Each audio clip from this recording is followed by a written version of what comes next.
जय हिंद स्टूडेंट, उम्मीद करता हूं आप सभी स्वस्थ, मस्त, खुश और सुरक्षित होंगे। आज की वीडियो में हम 3 इंपॉर्टेंट टॉपिक पर डिस्कस करेंगे।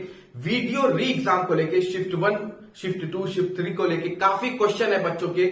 नॉर्मलाइजेशन को लेके काफी डर बताया जा रहा है। काफी लोग कह रहे हैं कि मेरा 10 नंबर घट जाएगा, किसी का 10 नंबर बढ़ जाएगा। इस हिसाब से शिफ्ट 1 में किसी का होगा नहीं, उस पर हम अपडेट लेंगे।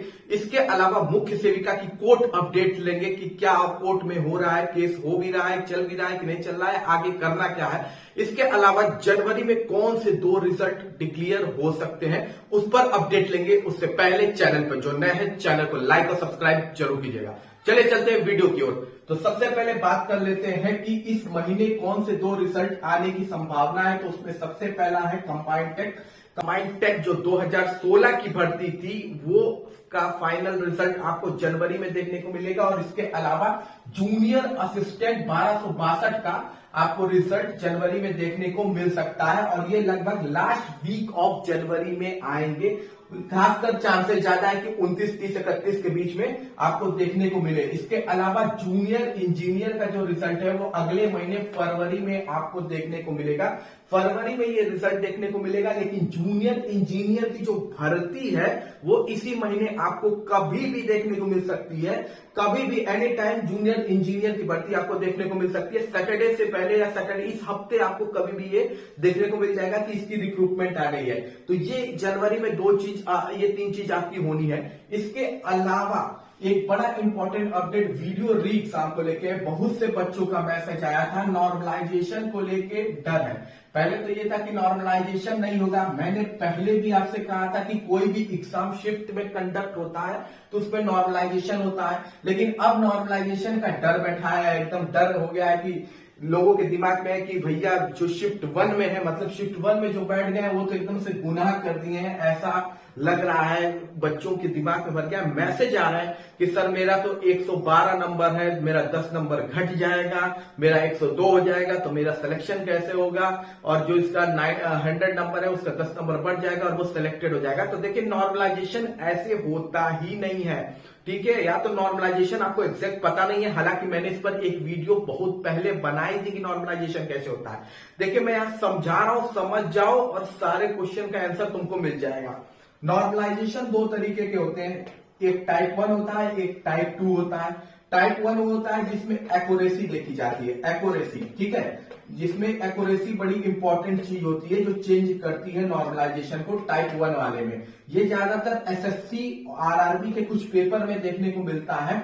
और दूसरा होता है जिसमें एक्यूरेसी नहीं इंपॉर्टेंट होती है, ठीक है, एक्यूरेसी नहीं होती है उसमें, ठीक। और ये ज्यादातर यूपी ट्रिपल एससी फॉलो करता है, ठीक है। अब डिपेंड करता है कि यूपी ट्रिपल एससी फॉलो करता है, अदर एग्जामिनेशन भी फॉलो करते हैं, ठीक है। तो डिपेंड ये नहीं है कि कौन सा इसमें से लगेगा, एक्यूरेसी वाला लगेगा, नॉन एक्यूरेसी वाला लगेगा, ये दूसरी चीज है। इसके अलावा जो एक इंपॉर्टेंट चीज है कि 2 तरह से नॉर्मलाइजेशन में नंबर बढ़ता है। एक में किसी का नंबर घटता नहीं है, ठीक, कई शिफ्ट का नंबर बढ़ता है पर जो कमजोर शिफ्ट है उसका घटता नहीं है। और एक होता है जिसमें शिफ्ट में घटता भी है और बढ़ता भी है। तो यूपी ट्रिपल एससी ये वाला मेथड पैट में इस्तेमाल करता है जिसमें कुछ लोग के मार्क्स घट जाते हैं और कुछ लोग के मार्क्स बढ़ जाते हैं, ठीक है। ये 2 तरह के नॉर्मलाइजेशन होते हैं, बात आप समझिए। अब ज्यादातर बच्चे इसी नॉर्मलाइजेशन को लेके कंफ्यूज है कि मेरा 10 नंबर घट जाएगा, उनका 10 नंबर बढ़ जाएगा, ठीक है। तो एक तो बड़ी इंपॉर्टेंट बात मैं पहले आपको बता दूं, किसी की शिफ्ट टफ, किसी की शिफ्ट आसान नहीं होती है। हर किसी के लिए उसकी शिफ्ट अपनी टफ होती है, ठीक है। वो एग्जाम में जब ये शिफ्ट में बैठता है तो टफ होती है। दूसरा इंपॉर्टेंट चीज आप जानिए कि जो जीनियस बच्चे होते हैं, जो जीनियस बच्चे जो होंगे किसी भी शिफ्ट में, ठीक है, जीनियस बच्चे किसी भी एग्जाम में, ये बड़ा डिपेंड करता है कि ये किस शिफ्ट में जाता है। मान लीजिए अगर ये शिफ्ट 1 में जाता है और पेपर इजी है, तब तो शिफ्ट 1 का कट ऑफ बहुत आगे भागेगा। लेकिन मान लीजिए ये शिफ्ट 2 में जाता है, पेपर 1 का इजी था, पेपर 2 का भी तब था, फिर भी जीनियस बच्चे जो होते हैं वो एक कवर करते हैं। और जब नॉर्मलाइजेशन में हम नंबर लेते हैं ना, तो वो हम लेते हैं टॉप जो बच्चे होते हैं, टॉप बच्चों का स्कोर लिया जाता है, उसी को बेस मान के किया जाता है। जैसे मान लीजिए कि एक सिंपल सी बात है कि शिफ्ट 1 है, शिफ्ट 1 में मान लीजिए राहुल बैठा है। शिफ्ट 1 में राहुल क्या मतलब शिफ्ट 1 के जो स्टूडेंट्स हैं उनका जो स्कोर आ रहा है वो आ रहा है मान लीजिए 110 मार्क्स, 110 मार्क्स। शिफ्ट 2 में वही स्टूडेंट है, उनका आ रहा है 100 मार्क्स, क्योंकि ये शिफ्ट टफ थी। शिफ्ट 3 को इजी बताया गया, शिफ्ट 3 भी इजी है, तो शिफ्ट 3 वालों का मान लीजिए आ रहा है 106 मार्क्स, और शिफ्ट 4 वालों का आ रहा है, मान लीजिए शिफ्ट 4 वालों का आ रहा है 102 मार्क्स। तो ये आपका मान लीजिए शिफ्ट है नॉर्मलाइजेशन की। बच्चों का ये है कि भैया यहाँ जो है इसको बेस मान लिया गया, शिफ्ट 1 वाले 110 नंबर पाए हैं, तो ये -10 हो जाएगा, ये 100 पे आ जाएंगे और इनका +10 हो जाएगा। ऐसे नहीं होता है प्लस माइनस नॉर्मलाइजेशन में। अगर ऐसा तब होता है कि सबका 10-10 नंबर बढ़े। ऐसे में क्या होता है, देखिए पहला जो तरीका होता है जिसमें केवल नंबर बढ़ता है, उसमें इसको बेस मान लिया जाता है, 110 को बेस मान लिया जाता है। अब इसमें 110 किया जाएगा +10, इसमें +4 और इसमें +8 किया जाएगा, तो ऐसे नंबर बढ़ेगा, सब 110 हो जाएंगे, 110 वाले का घट नहीं जाएगा। जो दूसरा मेथड है जो यूपी SSS यूज करता है, उसमें वो क्या करेगा, मान लीजिए वो यहाँ पे -4 कर देगा और ये हो जाएगा 100, और ये सेकंड शिफ्ट में क्या होगा, +6 बढ़ेगा, ना कि +10 बढ़ेगा, +6 बढ़ेगा, 106 नंबर।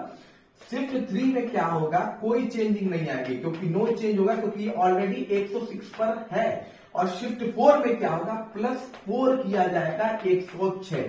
ऐसे प्लस माइनस होता है, ठीक है, ऐसे प्लस माइनस होता है, ऐसे नहीं कि इसका 10 नंबर घटा देंगे, इसका 10 नंबर बढ़ा देंगे, तो ये बिल्कुल भी नहीं है। देखिए, या तो जब 10 नंबर बढ़ाना होगा तो इसको बेस मान लेंगे, सब में उसको बराबर करेंगे, या तो जब घटाएंगे तो पूरा 10 नंबर नहीं बढ़ेगा। तब अगर यहाँ 6 नंबर घटता है तो यहाँ 4 ही नंबर बढ़ेगा, तब यहाँ 110 में 6 हो गया तो 104 हो जाएगी, तो यहाँ पे वैल्यू कम हो जाएगी, तो यहाँ पे 4 ही नंबर बढ़ेगा। तो ये है प्लस माइनस का तरीका, ना कि जो आप अपने दिमाग में बैठा रही है कि मेरे शिफ्ट 1 में 110 नंबर है, शिफ्ट 2 वाले का 100 नंबर है, 10 नंबर उसका बढ़ गया और मेरा 10 नंबर घट गया, मैं 100 पे आ गया। ऐसा नहीं होगा, ऐसे होता है नॉर्मलाइजेशन। नॉर्मलाइजेशन का ये तरीका है, ये ध्यान दीजिएगा एकदम, ठीक है। तो ये डर निकाल दीजिए कि शिफ्ट 1 वालों में से किसी का नहीं होगा, शिफ्ट 1 में हम बैठ गए तो गुना हो गया, कुछ भी नहीं हुआ है, ठीक है।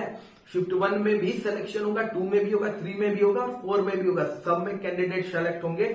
सही तरीका नॉर्मलाइजेशन का ये है, ना कि जो आपके अंदर दिमाग डर में बैठा हुआ है। दूसरी हम बात कर लेंगे इसकी कट ऑफ को लेके, ठीक है। तो कट ऑफ को लेके देखिए, अब तक सब लोग आपका सिलेक्शन करा रहे थे 200 से नीचे, अब तक सब लोग यही कह रहे थे कि 200 से नीचे जाएगा कट ऑफ, और मैं जब से आई है आंसर की तब से मैं बता रहा हूं कि आपका जो सेफ स्कोर है वो 102 से 103 के बीच में है। अब धीरे धीरे सब कोई वही मूव कर रहा है, सब आ गए, आप फाइनल कट ऑफ 205 तक पे पहुंच गए लोग, 200 से 205 में।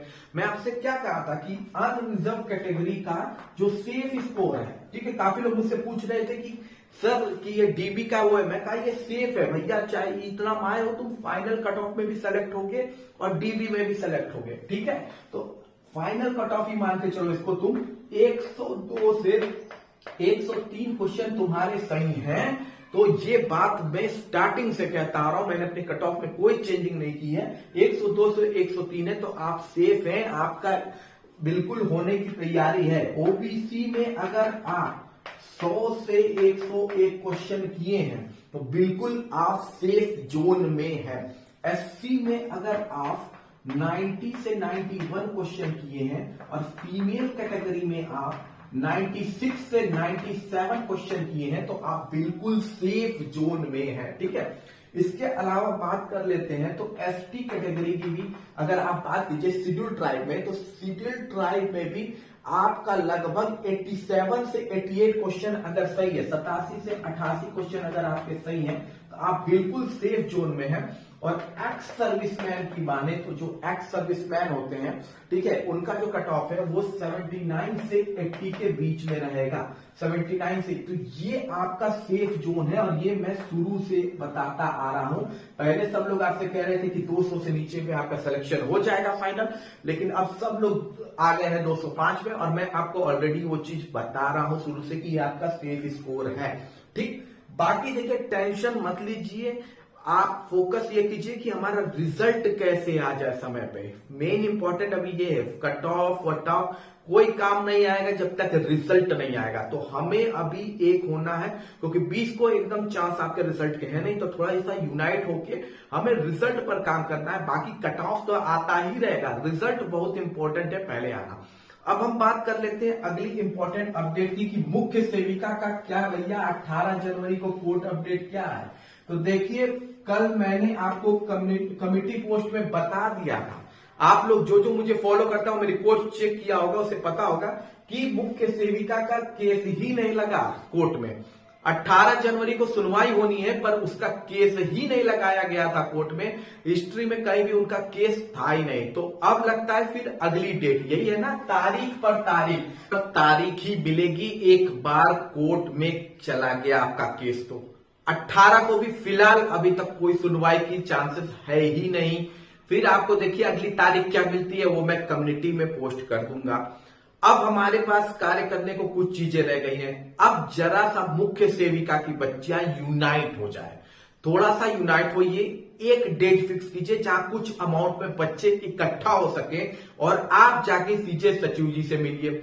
आप कहते हैं यूट्यूबर्स आपके साथ जाए, तो देखिए बहुत से यूट्यूबर जा सकते हैं, लेकिन सचिव जी यूट्यूबर से नहीं मिलते हैं। सचिव जी उन्हीं से मिलेंगे जो वहां के कैंडिडेट हैं। यूट्यूबर्स जो एक्चुअली में होते हैं वो बाहर से ही वीडियो बना सकते हैं, अंदर नहीं अलाउ हुआ होते हैं। तो आपको थोड़ा यूनाइट होना होगा, आपकी ये खुद की लड़ाई है, तो थोड़ा बच्चियों को इकट्ठा होना लगेगा, बजाय घर पे बैठ के कमेंट करने के। और वहां पे जाके आपको बात क्या करनी है, सिंपल सी यही कहनी है कि सर कम से कम रिवाइज आंसर की तो निकालिए, रिवाइज आंसर की निकालिए। अगर डीबी हो सके तो डीबी का रिजल्ट भी निकालिए, या नहीं हो तो कोर्ट से परमिशन लीजिए कि सर हम डीबी का रिजल्ट निकालते हैं। बाकी अगर जो भी केस की सुनवाई या फैसला आएगा उसके बाद हम 127 सीट अलग कर देंगे।